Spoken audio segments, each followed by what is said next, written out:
All right, there's a few things to talk about. I don't know if there's anything that's front and center, but I'm going to start with this because Peter King announced that he was going to retire from writing his column, the Football Morning in America.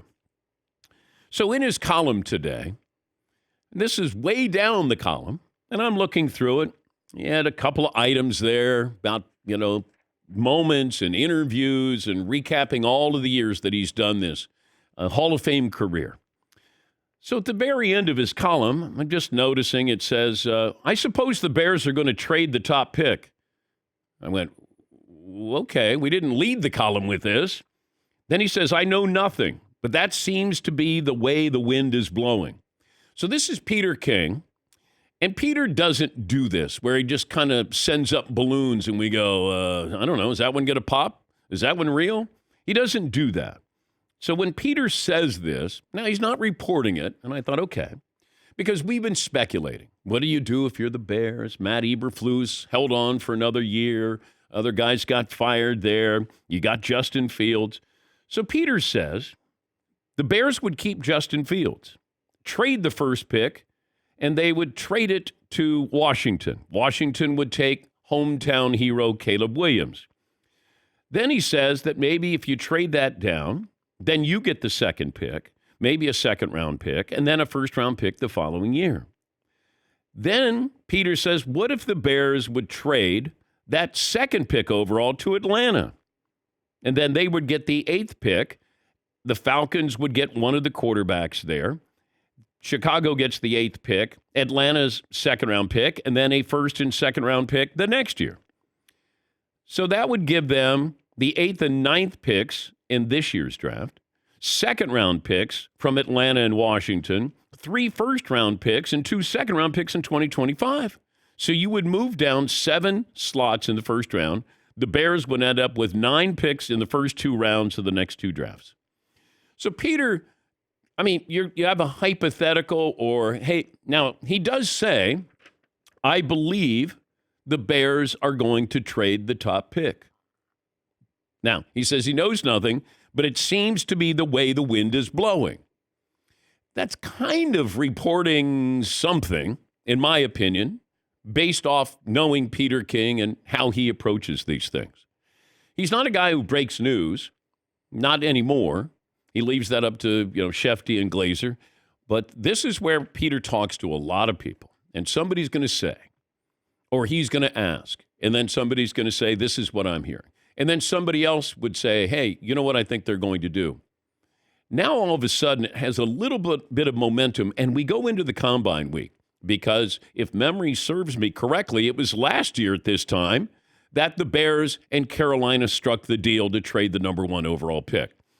March 9th. So when the Combine ends, everybody's there in Indianapolis for the most part. The GMs are there, and you're able to go, hey, come on over. Let's have a drink. Let me talk to you. Or you do something privately because you don't want to be seen publicly. Hey, I saw the GMs of the Carolina Panthers, Chicago Bears having a drink. What do you think they're talking about? Now you have this situation. Do you keep Justin Fields?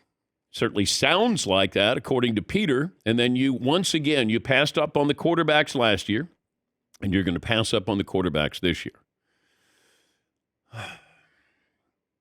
You got to be absolutely, positively sure that Justin Fields is a franchise quarterback. Because you're going to pass up on Caleb Williams, Drake May, Jaden Daniels, and you're going to have Justin Fields. Well, you're going to have to pay him next year. You have to say to yourself, we're going to pay Justin Fields $50 million a year. Because imagine the leverage that Justin Fields has. If he knows that you passed on Caleb Williams, Drake May, and Jaden Daniels, and he's going to be like, hello, how about we talk about a contract extension there? And it's going to cost you $50 million a year. If you're that sure, now maybe it's smoke, maybe there's, and look, I've said this before, it's hard to trust anybody when they're telling you something because it feels like everybody has an agenda.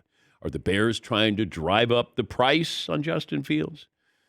Hey, you want to come up and get Caleb Williams? This is what it's going to cost you? Maybe. But just the fact that here's Peter saying that's kind of how the wind is blowing here, I'm really surprised. Because if I'm Chicago and I can reset the clock, now, I understand the logic. If you said I could have 9 first, second round picks in the next 2 drafts, I'm pretty set. As long as I have somebody who's really good at drafting people. You can have a lot of picks, as the Cleveland Browns have proven years past. They didn't draft good players.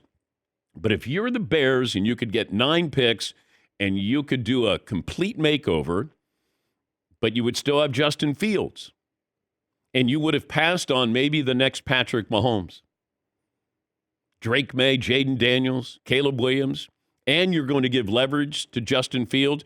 I don't know if he can stay healthy the way he plays. And you're going to give him $50 million. So that kind of caught my attention of things that are happening right now. And granted, Peter wouldn't have put it in unless somebody said something that it probably hit home with him that, wow, this could actually happen.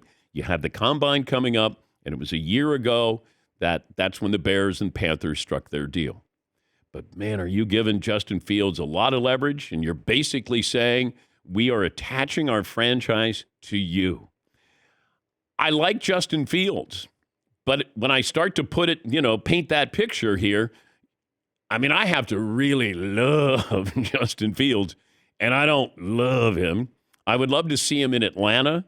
I'd like to see him back home on the turf, and he'd be playing with those weapons there. That'd be a lot of fun. But if I'm the Bears, would you have kept Matt Eberflus, the head coach, if you were going to move on and draft Caleb Williams? And the reason why I say that is Caleb Williams comes in. What if the team is not good next year? Do you stay with the head coach, or do you go out and get a new head coach? If I'm going to take Caleb Williams or Jaden Daniels or Drake May, don't I want a coach to come in and be able to be with him for those 4 years or 5 years? Instead of Matt Eberflus, maybe he's one and done if they don't perform. Maybe, if you take Caleb Williams, there's no guarantee you're going to go, well, we should let Matt Eberflus stay there for a while. He's already been there for a while. So it was one of those, wow, that kind of jumped out at me that, yes, Peter retiring, going to miss him. Great contributor to the show, but this was one of those down far in the column where I went, okay, that's got a little bit of teeth to it, in my opinion, when you said, I suppose they will, and that's the way the wind is blowing.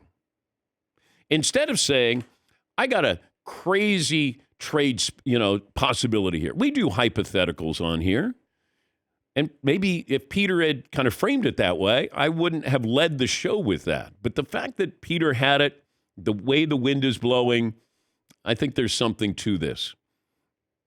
Unless you're trying to drive up, the price of Justin Fields, maybe they keep him. And maybe, you make some trades here. Atlanta needs a quarterback, and Washington needs a quarterback. Patriots need a quarterback. Wait a minute. Who's going to be trading up for that? What are you going to get for that? Washington's going to trade that? Well, the Raiders are also, keep an eye on the Raiders doing something as well, because they're kind of in no man's land to get the big name quarterbacks. And if you want to go up there, and I like Aiden O'Connell. I don't love Aiden O'Connell, but I like him. And can you go up? And what are you going to have to give up to go up and get one of those 3 quarterbacks? Because there's a big separation between Caleb, Drake, and Jaden. And then it dips down to Bo Nix, Michael Penix Jr. III, and J.J. McCarthy.